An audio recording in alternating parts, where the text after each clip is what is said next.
Hi everyone. All right, so getting started now. Hey everyone, good afternoon. How are you? My name is Perryn.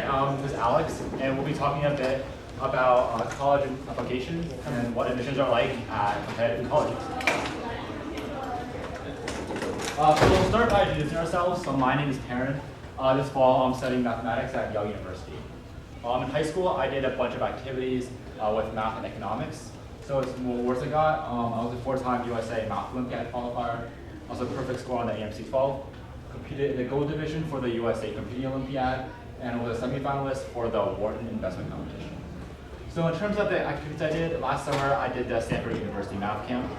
I also did an internship at XP, which is a STEM edtech startup. Also at school I was a math club captain as well as an investment club. Hi everyone, I'm Alex. I'm going to UPenn. This fall studying business and computer science. I did a lot of random things in high school, but to sum it up, I was really interested in entrepreneurship and computer science, so I did an internship with a blockchain startup. I also ran the Model UN Club at my school, and I'm really interested in writing, so I have a few recognitions for essays, and I managed my school's newspaper. Those are the highlights. There's some random other stuff here. I did philosophy with Stanford at some point. And I was also a 4-time Amy competitor, so nothing near Perryn's math level, but I tried. All right, next slide. So today we're going to cover 3 different topics. We're going to break it down into these sections so it's easier for you guys to follow along. First, we're going to cover our thoughts on what we think drives college admissions, what colleges really care about. Second, we'll look into some case studies of people we know, so you guys can get the point of what we think. Third, we'll get into some suggestions that we have for you guys as high schoolers or even middle schoolers. Okay, so I think the question a lot of you have is, what really matters in college admissions, right? Like, what are colleges actually looking for? That's a question we had too. And to start this off, we'll have an analogy that Perryn's going to present. So let's see. So how many of you have seen this? Yeah, this is Where's Waldo. It's a pretty popular children's book in America, and your goal as a reader is to find where Waldo is. I think it's up here in one video. Yeah, Waldo. Yeah. Waldo's this guy with the little striped hat. So in many ways, the reader's job of finding Waldo is quite similar to the admissions officer's job of finding students to admit to the university. So every year, top colleges get thousands of applications, many of which all have top GPA, top SAT scores, and many extracurriculars like volunteering, maybe playing an instrument, doing a sport, or maybe did a few clubs. So in this book, Waldo wears a pretty distinctive red and white striped hat and t-shirt, which helps distinguish him from the other characters in the book. And like Waldo, you want to do something that helps set you apart from the thousands of applicants that are also applying to very competitive colleges. So the main idea here I'm trying to point out is that colleges want people who stand out in a genuine way. So now the question is, in the eyes of admission officers, how do I create an application that stands out? Well, we think it's actually quite simple. What really shines through when you write your application, when they look at your essays, is people who actually have a passion, right? People who show true passion. And then how do you do that? It's a hard question, but we're going to break it down into 2 different case studies. So imagine 2 people, let's say red and green, and we're going to show you what we think colleges really see. You want to go, Perryn? So the first person will be one on one. So like many of you, this person has a perfect GPA, perfect SAT or ACT, perfect AP scores. They're also ranked number 1 in their class. And they did a bunch of volunteering and maybe went on a mission trip or 2, let's say to build houses in Africa. And they had membership in a bunch of different clubs. So although this person has perfect academics, nothing they do really stands out. Nothing jumps off the page. Everything that they did, thousands of individuals across the country could have possibly done as well. Now let's look at a person on the right. So let's say they get to the edge of a field that they're really fascinated by. Or maybe they're building a project that solves a problem in their community, whether it be a tiny problem or a huge problem. Or perhaps on the weekends, they read the latest papers on something they care about. Well, we call the people on the left cookie cutter. And what that means is things we don't really care about, right? Who wakes up in the morning and wants a perfect GPA? I mean, I would, but like, is that something I care about? Not really. Do I really care about SAT? Is it something that drives me to do great things? Of course not, right? So these are things we don't care about, things that hold us back. Now, on the right, we have things we label as true passion, because these are things that wake us up in the morning, right? These are things that make us ambitious, they make us want to change the world. And colleges will see that as well. They'll see the things you don't care about, like your GPA. But they'll also see the things that you really care about, like changing the world. To kind of break this down, we have 2 case studies for you guys. We got rid of their names, and we're using AI photos here. But we know these people. These people are classmates and friends of ours. The first person was accepted to UPenn's M&T program, as well as a similar program at Berkeley, so that's business and CS. So they are very interested in science from a very young age. And to show that, they did a few activities that we've labeled in purple here. First, they built a large STEM nonprofit. That's something many people have done, but they did it to a very high level, serving over 200,000 people. They also, during COVID, distributed face masks using their technical knowledge, as well as other personal protective equipment. And the reason we highlight this is because these are activities that show their true interest in STEM, right? You can do Olympiads, AMC, whatnot, to show your interest in STEM, but if you're applying it to the real world, right? If you're doing something that leaves an impact on millions of people, that's what colleges really care about, and that's what people are impressed by. And further down the line, they got interested in artificial intelligence, which, as you know, is a subset of CS. It's something very cutting edge, which shows that they are getting to the edge of CS. And to show that interest, they did AI research. We always suggest research as a great activity. And something amazing they did was build an application that analyzed safer routes for refugees using machine learning. That's honestly amazing. I don't think I could have done that. But that's just a really great case of someone who took their skills and showed that they actually want to change the world with it, right? They want to do something that helps people with their talent. And colleges are very impressed with it. So, of course, not everyone may be interested in STEM. So now let's look at someone who is more interested in the humanities. So this student was interested in the intersection of social justice and theater, specifically relating to Islamophobia. And in college, the student wanted to major in Arabic and international studies, and eventually work with the US government. So the first thing that he raised a nationwide large nonprofit, raising awareness about Islamophobia, and he held workshops with regional, middle, and high school students. Also, the student also did research in Arabic studies with a local professor, and eventually had his research published.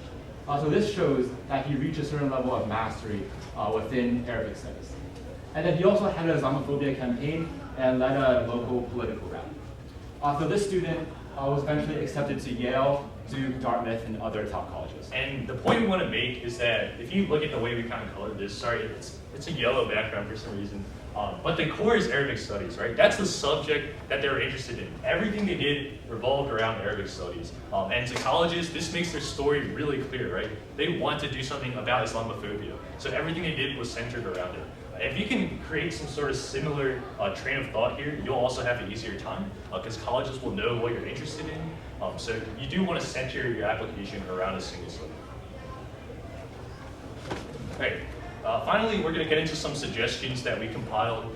We're not like geniuses, but we did live through 4 years of high school, so we have some tips for you guys on what we think really helps. So here, we'll start with some tips for when you're creating your application for your senior year. So as everyone knows, essays are a very important part of your application. And what you want to do with them is to create stories that tie together the rest of your application. So think of them as the glue between your academics, your activities, and your awards. And when many students are applying to college, they might have multiple interests, and they're not quite sure what they want to major in exactly. So when they're filling out their application, they might go in undecided. But what we suggest here instead is to pick a major at the time of your application that best represents what you're interested in. So what this does is that it creates a cohesive narrative, and again, reinforces the idea that you know what you want to do in college and what you want to do in the future. And don't worry about it too much, because once you're in the college, they actually let you change your major quite often. So it's more important to choose something that represents you well, and then later on you can redecide. And also in high school, you want to try to win competitive awards and prestigious programs. So what this does is that by winning these awards and getting accepted to these programs, it shows the admission officers that you've reached a certain level of depth and mastery in whatever areas you're interested in. So some students might ask, oh, what programs are there? So here are some pretty well-known ones. So if you're interested in STEM, there's like 5 different STEM Olympiads. So in math, physics, chemistry, biology, and computer science. There's also ISEF, which is a research competition. RSI, the Research Science Institute, which is a summer research program. Promise, which is a math summer program. LBW, Leaders of the Business World, if you're more interested in economics. The Iowa Young Writers Studio, if you're interested in writing. And the Coca-Cola Scholars Program, which is more of an overall general leadership competition. And our final tip would be to seriously consider early decision if you want a better chance at a competitive college. So for many colleges, the early decision acceptance rate is often 3 times or even 4 times the acceptance rate of regular decision. So for example, at many competitive colleges, the regular decision acceptance rate will be around 5%. For early decision, it will be around 15 or even 20%. So we suggest that you strongly consider early decision if you want a higher chance at a competitive college. Yeah, and building on that, let's get into some tips that maybe high schoolers in general will benefit from. So the first and most important tip is reaching out. But what do I mean by that? Let's say you want to do an internship in like your year before senior year. Well, the easiest way to do that by far is reaching out to an employer or someone you know who has a really strong job, someone who has a job that you're really interested in. And the easiest way to do that is by maybe sending an email to them. Even if you don't know them, don't worry. People are pretty kind. They'll probably respond to you. Or sending a cold call message. So reaching out can really help you kind of get those connections that can help you get internships, get research opportunities, and so much more. It's not going to help you. It'll help you not only in high school, but also throughout your life. And it's something we highly suggest you practice as early as possible. I mean, all of you are here at the conference. Maybe some of you were kind of forced by your parents, right? But it's a great opportunity to meet new people, talk to them. It's something you can learn from everyone you meet. Okay, the second tip, it's kind of related, but it's called finding like-minded people. As someone who came from a small private school, I didn't have many friends who shared the same ambitions as me. So what I did instead is I looked through scholarship programs, typically big ones like Coca-Cola or Atlas. These scholarship programs kind of pick out the strongest people across the nation, gather them in one place, and the communities that you find there are really, really valuable. And these people are all going to be really ambitious, really driven people. And if you surround yourself with these people, you'll also find that you're going to rub off some of that ambition. So we highly suggest that. And I also suggest look in your local communities as well. So if you do happen to attend a larger high school, there'll probably be a few students in your high school that will also share your same interests.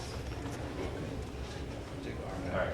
Number 3, create a portfolio. So unfortunately, you will need a resume during college applications. People want to see kind of a list of what you've done. But besides that, you can get a little more creative. So maybe you're like an artsy person. You probably already have some sort of gallery. Consider making it digital, right? So you can create a website where you put on all your most amazing pieces. You can share that website with anyone. They can see it and see all the amazing things that you've done. Similarly, if you're like a computer science person, you might create like a GitHub account where you can put all your code on there so people can see it. So there's a lot of ways to create a portfolio, but the point we want to drive is that you want to create something you can easily share with other people so they can see all the stuff you've done. All right, finally, don't bandwagon. What we mean by this is that if your friends are doing an amazing club or all your friends are doing this activity, before you join it, just think about it. Is it really helping you as a person grow? Maybe all your friends like it, but that doesn't mean you have to join it, right? It's more important to kind of choose the things that really drive you, things that make you yourself rather than just following the train. If you only follow the train throughout high school, unfortunately, you're just going to have a very average application once it comes to senior year.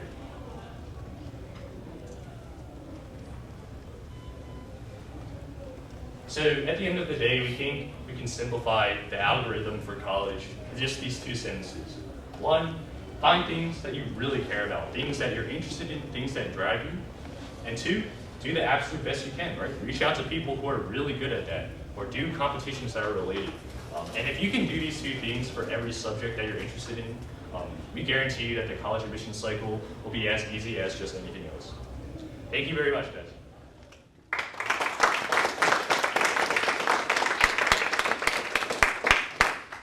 Does anyone have any questions? No? Okay, well, we have oh, sorry. Sorry, go for it. My name is Andrew. First off, thank you guys for coming to us today. A question that I have is like around how many colleges do you think like you should like is a good number to apply to when you're a senior? Like, Sorry, what year are you? I'm 2025. Okay. Yeah, so I think generally most people will apply to around between 12 and 15 colleges, but that obviously that number could change. So if you're, for many people who are shooting for, let's say like very competitive colleges, that number will often rise. I know some people apply to more than 20 colleges simply because there is an element of luck and chance in college admissions, and you want to like increase your chances of getting into one of your top choices. Yeah. Generally, it's around 12 to 15. To elaborate on like why it's 12 to 15, typically people will have like 1 or 2 safety schools, which are schools that you almost have like a guarantee of getting into. These could be your state schools, local schools, but they might also have 2 or 3 target schools, which are like around 70% chance that you get into them. Those are like schools that are a little slightly higher, and the rest are all going to be, as Perryn said, like the top schools. You're going to try to go for as many as you can. Because at the end of the day, we can't really predict if you get it. The applications in to these different colleges, do they require different information? To give you an example, would you have to tweak your essay or provide other information depending whether you apply for Harvard or Stanford or Yale? Yeah, that's a great question. So the application cycle definitely requires you to like kind of tweak essays for each college. You'll have an essay called the common application essay that you send to every college. But besides that, all the other essays are going to be called supplementals. And those are essays that the college asks, right? For example, you said Harvard. Harvard's going to have a list of their own questions that are different from Yale's, different from UPenn's. But these questions are going to have like similar topics. So you can kind of reuse the same stories or same lessons in those essays, but you will need to tweak them to answer the question. Again, so it goes back to like the idea of forming a cohesive narrative when you're filling out your application to these different colleges. So since the essays are different, your topics are going to be slightly different than say if you're applying to Harvard or if you're applying to like Stanford. So at the end of the day, you want to before you submit, you want to read your entire application forward, like front and back, just to make sure everything you're writing forms a cohesive narrative to a specific university. Yeah, it's very important not to accidentally write "Hello Stanford" in your Harvard essay. People have done that before. Yeah, so. copy paste. Yeah, copy paste. Yeah. All right. Yeah, Chris. You talked about how being focused in one area of study would be really helpful in application. So being like focused in one area versus like building a holistic sort of interest in all like areas of study, which one do you think will like depend on one limited? I can speak a little. So.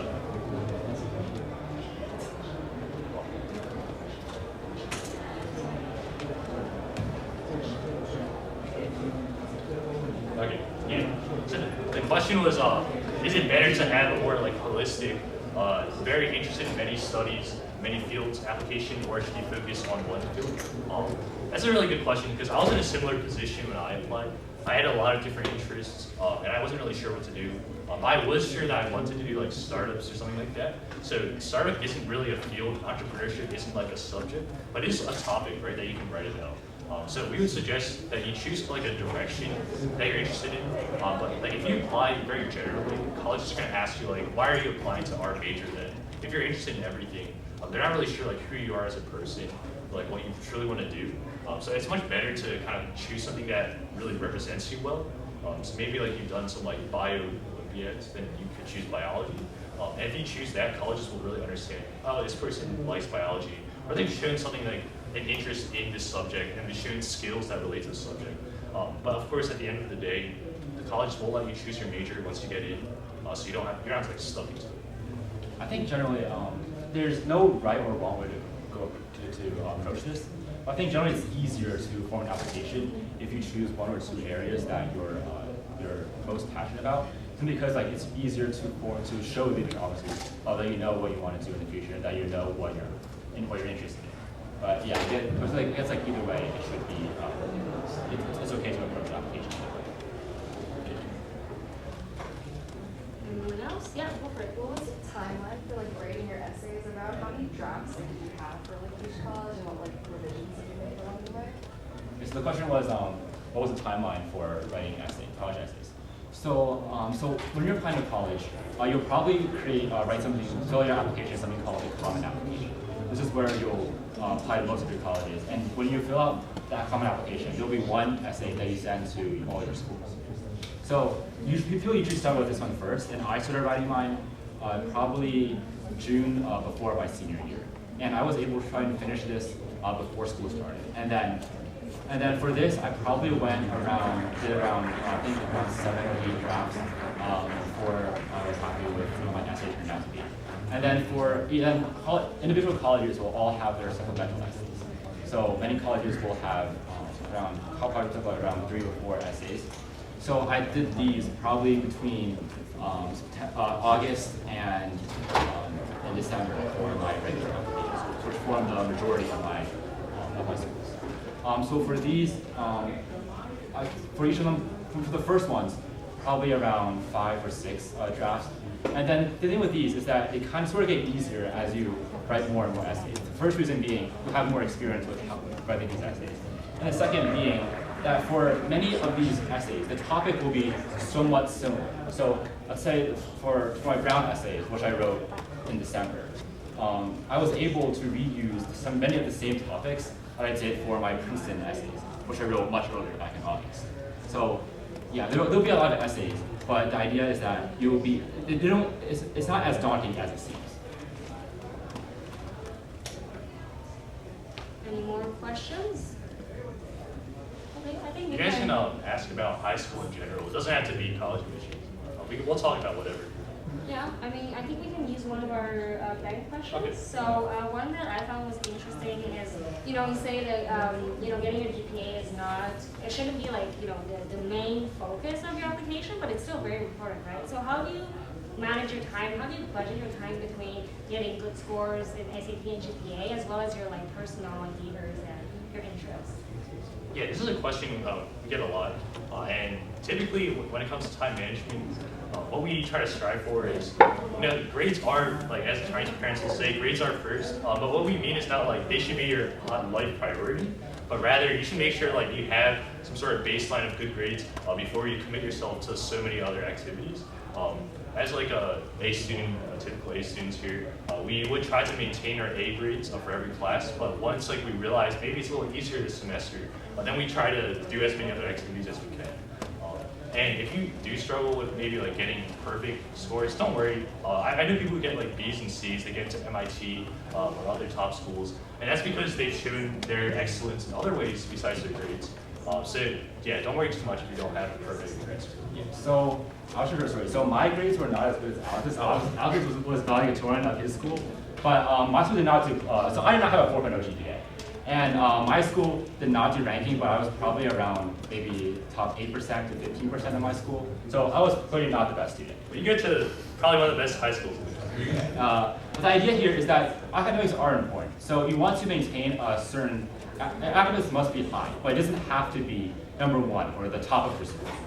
And although it might seem not too big of a difference between number 1 or number 10 in your school, getting the top 10%, the top 10% of your school will be significantly easier than being the top 1 of your school.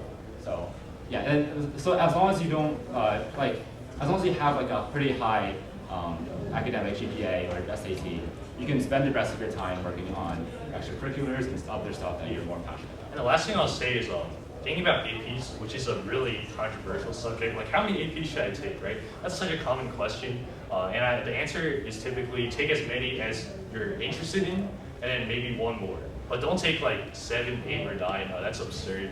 I don't think you can do anything else in your life if you took that many. But colleges typically only care about the APs that are related to your field, right? So as a CS student, that means mathematics, comp sci courses. They didn't really care I got a 4 or 5 in history. They really just care about the ones that are related to my major. And typically that's the advice we would give. Focus on the APs, the classes that matter for your major. Okay, I think we can move on to one more question. So I think most high schools have a lot of services for college admission because it's a pretty important element of your life. So did any of you did any of you had a college counselor? Did you use their services? Did you have experience? If you did, you want to share how it went? Yeah, I went to private school, which means I did have college counselors that are readily available beyond my guidance counselors. And the way we kind of suggest using college counselors is you want to do as much as you can with them because typically their schedules fill up in like December when everyone's rushing to get their essays done. I would suggest early on, this is what I did during the summer, I would send my essays to my college counselor as soon as I could, try to get as much feedback as possible. They're like experts at this stuff. But also don't listen too much to them. So yeah, my college counselor, once you found out I was trying to apply to like 10 different top T10 schools, right? That's called shotgunning. They typically don't recommend that to most of their students. But to be honest, like most of us here are not regular students. We're trying to get into these top schools. So yeah, don't mind too much what they say. Just deal with it. So I went to a major high school, so I went to a large high school. So our admission resources were not as plentiful as Alex's school, so we only had one counselor for the entire senior class. So in this case scenario, I had to be I had to reach out first to my school's counselor and to get her suggestions. And again, I agree with Alex. You don't necessarily always need to listen to what your counselor says, right? Like the list she gave me was not as competitive as the list I created myself. And then that's how it usually is. The other question that many people ask about, there's also like some firms out there that do private consulting, which will cost a lot of money, but there'll be a more personalized experience about college admissions. So for these, they are really helpful in planning out what you should do in preparation for college admissions. So they are expensive. So that will be a pretty thing to consider. But in general, they are helpful if you're not quite sure what roadmap you should take for your college application. Yeah, and typically they're also really good at like essay writing. So if you're not very strong at writing and you want some feedback on your essays, we would recommend getting one private counselor maybe to look at those. But yeah, otherwise it's probably better to stick to your own case. And if your school has like writing center, they could also help. Some of them are really good at that as well. So to have only one counselor like you, maybe consider writing centers if they have one. Yeah. Oh, good. So I think that's gonna wrap up for today. Thank you so much for attending the session.